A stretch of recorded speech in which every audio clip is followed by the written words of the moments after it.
The air in Nexus Prime trading station always smelled like metal and strange alien spices. Kim Tae-ho walked through the crowded halls, keeping his head down. Other beings moved away from him. Some whispered savage under their breath. Others just stared with disgust. Tae-ho was used to it. For 3 years he had worked on this station. He carried heavy boxes. He fixed broken machines in dangerous places. He did jobs that other species would not do. The pay was small, but he saved every credit he earned. The tall, blue-skinned Veltari treated him the worst. They ran most of the businesses on the station. They wore fancy clothes and looked down at everyone else. To them, humans were just strong animals that could follow simple orders. "Move, savage," said a Veltari merchant as he pushed past Tae-ho. The alien's expensive robe brushed against Tae-ho's dirty work clothes. "You smell like sweat and grease." Tae-ho said nothing. He had learned that fighting back only made things worse. He just kept walking toward the cargo bay where his ship waited. Another long day of work was done, but something made him stop. He heard loud voices coming from the market square. A crowd had gathered around the slave auction platform. Tae-ho knew he should not look. He should go to his ship and rest. But curiosity pulled him forward. The auctioneer was a fat Veltari named Bucks. He stood on the platform next to a cage. Inside the cage was a figure covered by a dirty cloth bag. The figure was small and thin. It sat very still. "What do I hear for this defective merchandise?" Bucks shouted. "Pure Veltari blood, but damaged goods. Not good for breeding, not good for service. But maybe good for hard labor." The crowd laughed. "Why waste credits on broken goods?" Someone called out, "What is wrong with it?" asked a buyer. Bucks lifted the cloth bag slightly, showing just the bottom of a pale blue face. "Birth defect. Strange markings all over the face. Very ugly, but the body is strong. Could work in mines or factories." More laughter from the crowd. Tae-ho felt sick. The figure in the cage had not moved during all this talk. It just sat there like a broken doll. "Starting bid is 1,000 credits, Bucks announced. No one raised their hand. The auctioneer looked annoyed. 500 credits then, still nothing. The crowd was already losing interest. 100 credits. Someone must want cheap labor. A few hands went up lazily. The bidding stayed low. Most people seemed to be bidding just for fun, not because they really wanted to buy. Tae-ho stared at the still figure in the cage. Something about it made his chest feel tight. Maybe it was because he knew what it felt like to be called defective, to be treated like garbage because you were different. The bidding reached 300 credits and stopped. The buyers were getting bored. "Going once," Bucks called out. "Going twice. 50,000 credits." The words came out of Tae-ho's mouth before he could stop them. The entire crowd turned to stare at him. Shocked silence filled the market square. Bucks blinked several times. Did the human just bid 50,000 credits?" "Yes," Tae-ho said louder. His heart was beating fast, but he stepped forward. 50,000 credits. The crowd exploded in laughter and whispers. "The savage has lost his mind," someone said. 50,000 for damaged goods? "That is more than most slaves cost," another voice added. "What is wrong with the human?" Bucks looked confused but happy. This was much more than he had expected to get. "Are you sure, human? 50,000 credits is a lot of money for a defective slave." Tae-ho reached into his pocket and pulled out his credit chip. It contained everything he had saved in 3 long years of work. Every hour of carrying heavy boxes. Every day of breathing toxic fumes while fixing machines. Every night of eating cheap food to save money, I'm sure, he said. "Sold." Buck shouted quickly before Tae-ho could change his mind. "To the crazy human." The crowd kept laughing and talking as Tae-ho walked up to pay. His hand shook a little as he transferred the credits. 3 years of savings gone in one moment. "Pleasure doing business," Buck said with a big smile. "The slave is yours." The collar has a basic translator so it can understand simple orders. "Do not remove the bag from its head. Trust me, you do not want to see what is under there." Tae-ho took the control device for the slave collar. The figure in the cage was still sitting quietly. It had not moved or made any sound during the entire auction. "Can it walk?" Tae-ho asked. "Oh yes, it can walk and follow orders. Just do not expect much else. The defect affects its mind too." 2 guards opened the cage and pulled the figure out. Now Tae-ho could see it was female. She was shorter than him with a thin but healthy body. The dirty bag covered her entire head and neck. Her hands were chained together. "Come," Tae-ho said gently. "We are leaving." The woman followed him without a word. Her movements were smooth and graceful. not clumsy like Bucks had suggested. As they walked through the crowd, people kept staring and making jokes. "The savage and his broken toy," someone said. 50,000 credits wasted, added another voice. Tae-ho ignored them all. He led the woman through the station toward his small cargo ship. With each step, he wondered what he had just done. 50,000 credits was all the money he had in the universe. Now he owned a slave that everyone said was worthless. But something told him they were all wrong. The way she moved, the way she held herself even with chains on her hands. This was not a broken person. This was someone who had been hurt but was still strong inside. His ship was old and small, but it was his home. He led the woman inside and closed the door behind them. For the first time in hours, they were alone and safe. "Sit down," he said, pointing to a chair. She sat carefully, her head still covered by the bag. Her hands rested quietly in her lap. Tae-ho looked at her for a long moment. Then he made a decision that would change both their lives forever. Tae-ho's ship was quiet except for the soft hum of the engines. The woman sat in the chair where he had told her to sit. She had not moved for 20 minutes. The bag still covered her head completely. Tae-ho watched her from across the small room. He was starting to wonder if he had made a terrible mistake. 50,000 credits was everything he owned. Now he had a slave he knew nothing about. But something about her stillness bothered him. She was not moving like someone who was broken or stupid. She was listening. Her head turned slightly when he made noise. She was aware of everything around her. "Are you hungry?" he asked. She did not answer, but her head tilted toward his voice. Tae-ho went to his small kitchen and made 2 bowls of soup. It was simple food, but it was hot and filling. He set one bowl on the table next to her chair. "You can eat," he said, still no response. Then he realized the problem. Her hands were still chained together. The chains were short, making it hard for her to move her arms. Tae-ho found the key that came with the control device. He walked slowly toward her, not wanting to scare her. When he reached for the chains, she flinched backward. "I will not hurt you," he said softly. "I just want to remove these chains." She went very still. Tae-ho unlocked the chains and pulled them away from her wrists. There were red marks where the metal had rubbed her skin. "Better?" he asked. She rubbed her wrists but still did not speak. Tae-ho sat down across from her with his own bowl of soup. "My name is Kim Tae-ho," he said. "I know you probably do not have a name they use for you, but I would like to call you Soo-jin. It means precious pearl in my language." For the first time she reacted. Her head turned toward him quickly like she was surprised. Tae-ho ate his soup and watched her. After a few minutes, she carefully picked up her bowl. She lifted the bottom of the bag just enough to reach her mouth and ate quietly. "The auctioneer said I should not remove the bag from your head," Tae-ho said. "He said I would not want to see what was under there. But I do not think that is true." Soo-jin stopped eating. Her whole body went tense. "I think they just told you that you were ugly so many times that you believe it," Tae-ho continued. "But I do not think you are ugly. I think you are just different. And different does not mean broken." Soo-jin set down her bowl. Her hands were shaking slightly. Tae-ho stood up and walked over to her. She did not move away this time. "May I see your face?" he asked gently. She was quiet for a long time. Then very slowly she nodded. Tae-ho reached for the bag carefully. His fingers found the rough cloth and lifted it slowly. First he saw her chin, pale blue like other Veltari, then her mouth, small and delicate, then her nose, perfectly shaped. When the bag came completely off, Tae-ho gasped. But it was not a gasp of horror. It was a gasp of wonder. Soo-jin's face was covered in intricate silver markings. They looked like flowing water or dancing flames. The patterns curved around her eyes, across her cheeks, and down her neck. Her eyes were large and bright, a deep purple color that seemed to glow softly. She was the most beautiful person Tae-ho had ever seen. "My God," he whispered. "You are incredible." Soo-jin's eyes went wide with shock. No one had ever called her beautiful. No one had ever looked at her face without disgust or fear. You do not think I am hideous?" she asked. Her voice was soft and musical, but there was pain in it.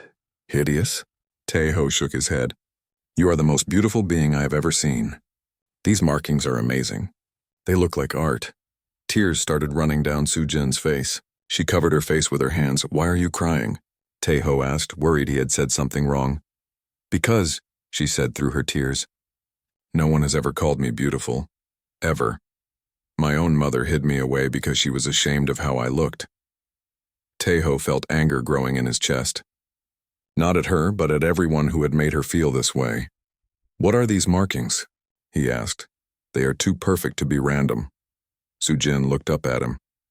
Her purple eyes studied his face carefully. "You really want to know?"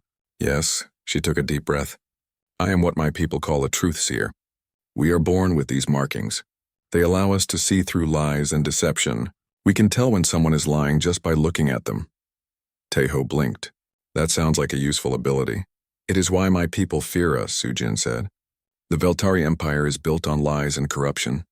A truth seer can expose all of it just by existing, so they kill us when we are born. But you survived. My mother hid me for 20 years. She told everyone I was dead. But eventually someone discovered the truth. They were going to execute me, but decided to sell me as a slave instead. They thought it would be a worse punishment." Teho sat back down, trying to process everything she had told him. "So you can tell if I am lying to you?" "Yes," Sujin said quietly. "Right now I can see that everything you have said to me is true. You really do think I am beautiful. You really do not want to hurt me. That is new for me. What else can you see?" Sujin looked at him more carefully. "I can see that you have been hurt too. People have called you savage and treated you badly. I can see that you are kind, but you hide it because kindness is dangerous in your world. And I can see that you spent all your money to buy me, even though you do not know why you did it." Teho smiled. "You see a lot? It is my gift and my curse," Sujin said. "What will you do with me now? I am your property." "No," Teho said firmly. "You are not my property. You are a person. You can stay with me if you want, or you can leave. It is your choice." Sujin stared at him. "You spent 50,000 credits on me and now you are just going to let me go?" "If that is what you want." She was quiet for a long time. Then she smiled. It was the first real smile she had made in years. "I think," she said, "I would like to stay with you for a while, if you do not mind having a truth seer around." "I think," Teho said, "having someone who can see through lies might be very useful." Neither of them knew that at that very moment, news of the human who bought the truth seer was spreading across the station. And someone very dangerous was already making plans to take her back. The alarm on Teho's ship woke him from deep sleep. Red lights flashed in the darkness. The computer was speaking in a calm but urgent voice. "Warning. Imperial Veltari warships approaching. Warning. Imperial Veltari warships approaching." Teho jumped out of bed and ran to the control room. Sujin was already there, looking out the window at the stars. Her face was calm, but he could see fear in her purple eyes. "How many ships?" Teho asked as he checked his instruments. 5 warships, Sujin said quietly. "They found me quickly."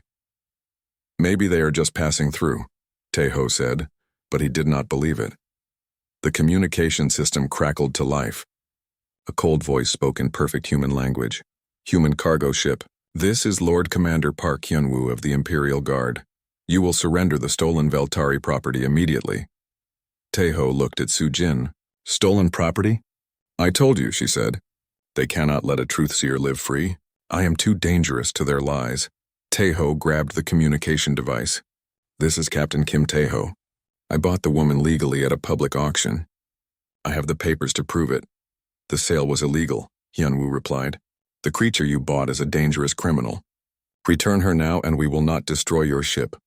"What crime did she commit?" Teho asked. "Existing," Sujin whispered. The communication went silent for a moment. Then Hyunwoo spoke again and his voice was angry. "You have 30 seconds to comply, savage. After that we will take her from your dead body." Teho looked at his instruments. 5 warships against his small cargo ship. It was not a fair fight, but he was not going to give up Sujin without trying. "Hold on," he told her. "This is going to be rough." Teho fired up the engines and turned the ship toward the nearest asteroid field. If he could reach the rocks, he might be able to hide long enough to escape. The warships opened fire immediately. Energy beams lit up the space around them. Teho's ship shook as one beam barely missed the hull. "They are not trying to destroy us," Sujin observed. "They want me alive." "Good," Teho said through gritted teeth. "That gives us an advantage." He pushed the ship harder, diving between 2 large asteroids. The warships followed, but they had to be more careful. Their ships were bigger and could not turn as quickly. "There," Sujin pointed to a gap between the rocks. That way. How do you know? I can see the truth of the paths ahead. That one leads to safety. The others are traps. Taeho trusted her and steered toward the gap she had chosen. Behind them, one of the warships tried to follow the same path and scraped its hull against a rock. They flew deeper into the asteroid field. The rocks were thick here and it was hard to see far ahead. But Sujin kept pointing out safe routes. Left here, she said. Now straight ahead. Now dive down. Taeho followed her directions. Soon the warships were far behind them, but he knew they would not give up easily. We need to get off this ship, he said. They will track us as long as we are in it. Where can we go? Taeho thought quickly. There was a trading post 3 systems away. It was in neutral space where Imperial ships were not supposed to go. But he was not sure if that would stop Hyunwoo. We head for Outpost Haven, he decided. It is our best chance. They flew for 6 hours, jumping from system to system. Every time they stopped to recharge their engines, Taeho expected to see Imperial ships appearing behind them. But the space stayed empty. Maybe we lost them, he said hopefully. Sujin shook her head. They are still hunting us. I can feel it. Outpost Haven was a small station built into a hollowed-out asteroid. It was a rough place where smugglers and criminals did business. But it was also neutral territory. Taeho docked his ship and they quickly moved into the station. The halls were dark and full of strange smells. Aliens of many different species walked around, but most of them ignored the human and his companion. We need new identities, Taeho said, and a different ship. They found a forger in the lower levels of the station. He was a small green alien with too many arms. His name was Blix. New papers? Blix looked them over with multiple eyes. That will cost you 10,000 credits each. I do not have that much money, Taeho said. Blix shrugged. Then no papers. Good luck with your Imperial friends. Sujin stepped forward. You are lying about the price. It usually costs 2,000 credits each. Blix's eyes went wide. How did you... What are you? Someone who can see through your deceptions, Sujin said calmly. 2,000 each or we find someone else. The forger agreed quickly. While he worked on their new identities, Taeho and Sujin waited in a small bar. The place was full of rough-looking people who minded their own business. This is new for me, Sujin said quietly, using my abilities to help instead of hide. It feels good, does it not? Yes, for the first time being a truth-seer feels like a gift instead of a curse. Their moment of peace was interrupted when the lights in the bar flickered. Then they heard explosions coming from the docking bay. Imperial ships, someone shouted. They are boarding the station. Taeho grabbed Sujin's hand. We have to go, now. They ran toward the back exit of the bar, but Imperial soldiers were already there. The soldiers wore heavy armor and carried energy weapons. There she is, one soldier called out. The Truth-Seer. Taeho pushed Sujin behind him. Run! I am not leaving you, she said. You have to. I will slow them down. But before either of them could move, the soldiers opened fire. Energy beams filled the air. Taeho dove to one side, pulling Sujin with him. They rolled behind a table as more energy beams burned the air above them. Other people in the bar were screaming and running for exits. This way, Sujin said. She pointed toward a service tunnel that was hidden behind a fake wall. That leads to the lower maintenance levels. How do you know? I can see the truth of hidden things, too. They crawled toward the tunnel while the soldiers searched the bar. Just as they reached the wall, Sujin pressed a hidden switch. A section of the wall slid open. They squeezed into the narrow tunnel. Behind them, they could hear Hyunwoo's voice shouting orders. Find them. Search every corner of this station. The Truth-Seer will not escape again. In the darkness of the maintenance tunnel, Taeho and Sujin crawled toward an uncertain future.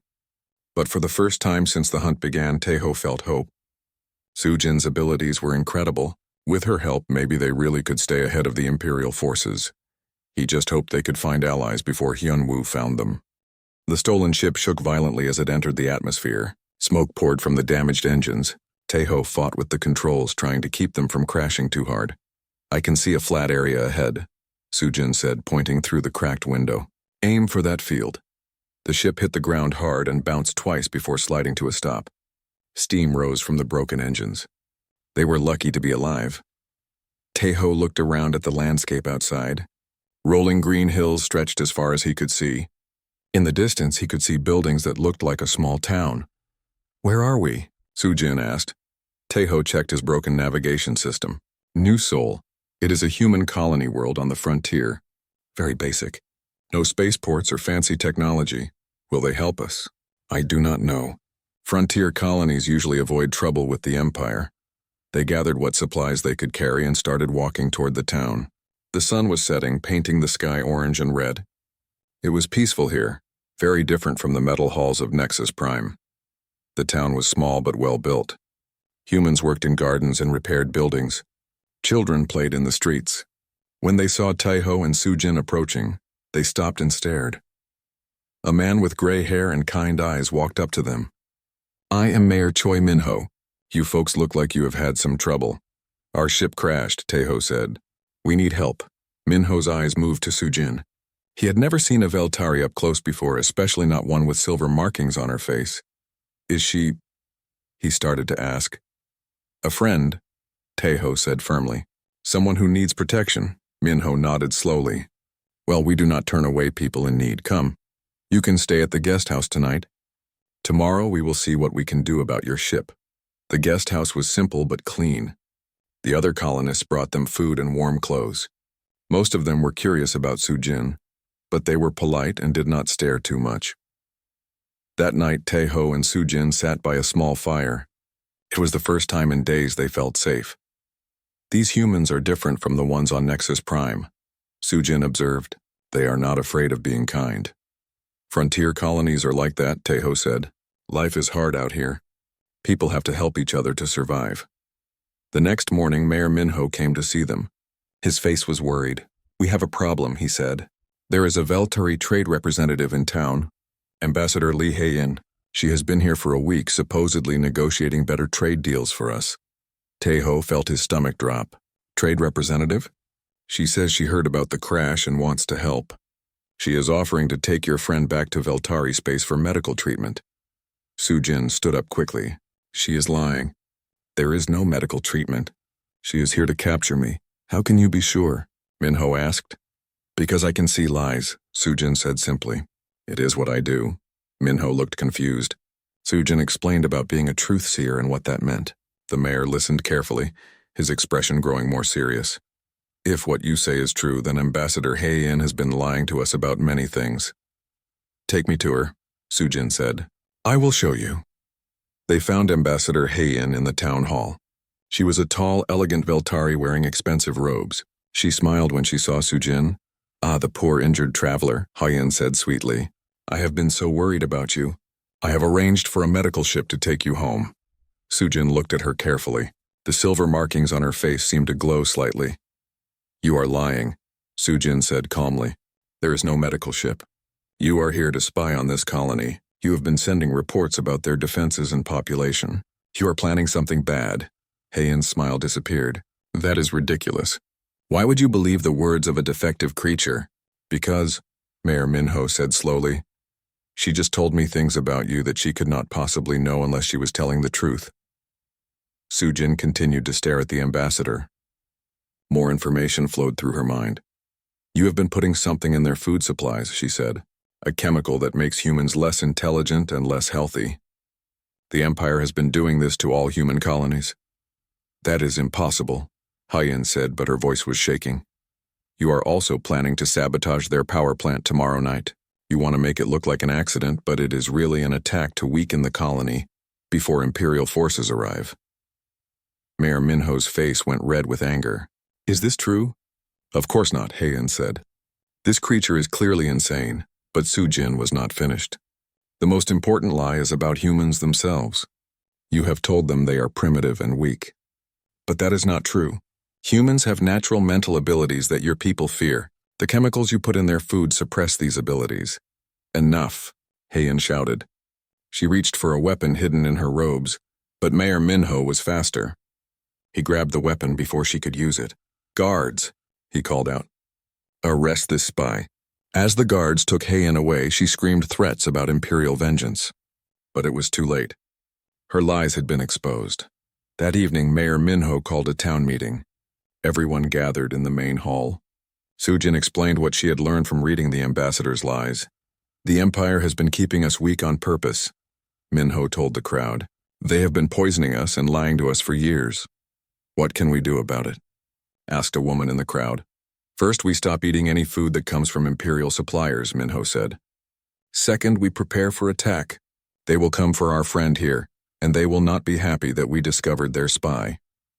Over the next few days, amazing things began to happen. Without the Imperial chemicals in their food, some colonists started showing new abilities. One woman could sense danger before it happened. A man could move small objects with his mind. A child could heal cuts and bruises just by touching them. This is what we were meant to be, Taeho said to Sujin as they watched the colonists practice their new skills. No wonder the Empire was afraid of us, Sujin smiled. Now I understand why you could see beauty in my markings when others could not. Humans naturally see truth differently than other species. The peaceful days did not last long. On the 5th day, ships appeared in the sky. Imperial warships led by Lord Commander Hyunwoo himself. Citizens of New Seoul, his voice boomed from speakers on the ships. Return the stolen Truthseer immediately. You are harboring a dangerous criminal. Mayor Minho activated the town's communication system. We know who the real criminals are, he replied. We will not give up our friend. Then you have chosen war, Hyunwoo said coldly. The first energy beams lit up the morning sky. The battle for New Seoul had begun, but the colonists were not as helpless as the Empire expected. With their new abilities awakening, they fought back with surprising strength. And they were not fighting alone. Sujin's truth-seeing powers helped them know exactly where the next attacks would come from. The real war was just beginning. The Imperial warships filled the sky above New Seoul like dark metal clouds. Energy beams rained down on the small colony town. But the humans were ready. Taeho crouched behind a barrier with Mayor Minho and a dozen other colonists. Their weapons were simple compared to Imperial technology, but they had something the Empire did not expect. They had awakened abilities. Incoming missiles from the north, called out Jin'e, a young woman who could sense danger. 4 of them. I have them, said Dong-Su, an older man who had discovered he could move things with his mind. The missiles changed direction in mid-air and flew harmlessly into empty fields. Sujin stood in the center of town, her silver markings glowing brightly. She was connected to a communication device that Taeho had built from their crashed ship. People of the galaxy, she spoke into the device, I am broadcasting the truth that the Veltari Empire has hidden from you for centuries. Her voice carried across space to every world that could receive it. On trading stations, in alien cities, on colony worlds, people stopped to listen. The Empire calls humans savage and primitive. But this is a lie. Humans are naturally gifted with mental abilities that the Empire fears. They have been putting chemicals in human food to suppress these abilities for generations. Above the colony, Lord Commander Hyunwoo grew angry as he heard the broadcast. Shut down that signal, he ordered his soldiers. But every time they destroyed one communication tower, the humans built another. And Sujin's truth-seeing abilities let her know exactly what the Empire would try next. The Empire is built on lies and deception, she continued broadcasting. They rule by making other species believe they are inferior. But the truth is, every species has gifts that the Empire has tried to suppress. The battle raged for hours. Imperial soldiers landed in the town, but the colonists fought them street by street. The humans were outnumbered, but their new abilities made them stronger than anyone expected. Taeho used his awakened powers to see enemy movements before they happened. Mayor Minho could create shields of pure energy to protect his people. Even the children helped, using their abilities to heal the wounded and guide people to safety. This is impossible, Hyunwoo muttered as he watched his elite soldiers struggle against simple colonists. They are just humans. That was when new ships appeared in the sky. But these were not Imperial vessels. They were sleek Veltari ships, but they were firing at the Imperial fleet instead of helping them. What is happening? Hyunwoo demanded. His communication officer looked confused. Sir, those are rebel Veltari ships. They are led by Lady Yoon Nari. Hyunwoo's face went pale. Nari was Sujin's mother, but she was also one of the most powerful nobles in the Empire. If she was leading rebels, that meant the Empire had bigger problems than one escaped truth-seer. On the ground, Sujin felt something in her heart as she recognized her mother's ship. Lady Nari had spent 20 years pretending to be loyal to the Empire while secretly building a rebellion. The rebel ships attacked the Imperial fleet with devastating effect. They knew exactly where the Imperial ships were weakest because they had helped design them. The battle in space turned quickly. Down in the town, Imperial soldiers began retreating to their landing ships. But Taeho and the colonists were not going to let them escape easily. "Stop them," Mayor Minho ordered. "They came here to destroy us. Now they face the consequences." The awakened humans used their abilities with growing confidence. They moved faster, hit harder, and saw further than normal humans ever could. The Imperial soldiers, who had been told humans were weak savages, found themselves fighting opponents who seemed almost supernatural. Meanwhile, Sujin's broadcast continued to spread across the galaxy. On dozens of worlds, oppressed species began to realize that the Empire had been lying to them too. Riots started on Imperial worlds. Rebel groups that had been hiding in the shadows came forward to fight. In his command ship, Hyunwoo watched his perfect empire begin to fall apart in a single day. How did this happen? He asked himself. One defective truthseer and a primitive human have destroyed everything. His answer came when Lady Nari's ship docked with his command vessel. She walked onto his bridge with a squad of rebel soldiers. "Hello, Hyunwoo," she said calmly. "I think it is time we had a talk." "Nari," he said through gritted teeth. "I should have known you were behind this. I have been planning this rebellion for 20 years, she replied. "Ever since you tried to kill my daughter, that was your biggest mistake. The Truthseer is a threat to order and stability. The Truthseer is the key to freedom and justice, and now the whole galaxy knows it." Down on the planet, the battle was ending. The Imperial forces were defeated or retreating. The small human colony had won against impossible odds. Taeho found Sujin in the town square. She was exhausted from maintaining the broadcast, but she was smiling. "Is it over?" she asked. "This battle is over," he said, "but I think something much bigger is just beginning." He was right. Within days, the rebellion spread to hundreds of worlds. Species that had been kept down by Imperial lies began to discover their own hidden abilities and strengths. The Veltari Empire, which had ruled the galaxy for 1,000 years, began to crumble. Months later, Taeho and Sujin stood on the observation deck of a new kind of ship. It was built by humans and Veltari rebels working together, using the best technology from both species. "Do you ever regret spending those 50,000 credits on me?" Sujin asked with a smile. Taeho laughed. "Best investment I ever made. Though I never expected to start a galactic revolution." "The galaxy needed this revolution," Sujin said seriously. "Too many people were living lies about themselves and others. Now they can discover who they really are." Around them, the ship was full of beings from dozens of different species. They were no longer separated by Imperial lies about who was superior and who was inferior. They were working together to build something new. "What do you think they will call us in the history books?" Taeho asked. "The savage and the defective," Sujin said with a grin. "The two rejects who changed everything." "I can live with that." They looked out at the stars together. The galaxy was still healing from centuries of Imperial rule, but it was healing. Truth was stronger than lies. Love was stronger than fear. And sometimes the people everyone calls broken are actually the ones who can fix everything. The Veltari had been wrong about humans being savage. They had been wrong about truthseers being defective. But most of all, they had been wrong about the power of two people who refused to accept that different meant worthless. In the end, the savage human and the rejected alien woman had given the galaxy something it had almost forgotten: hope. And that was the most precious gift of all.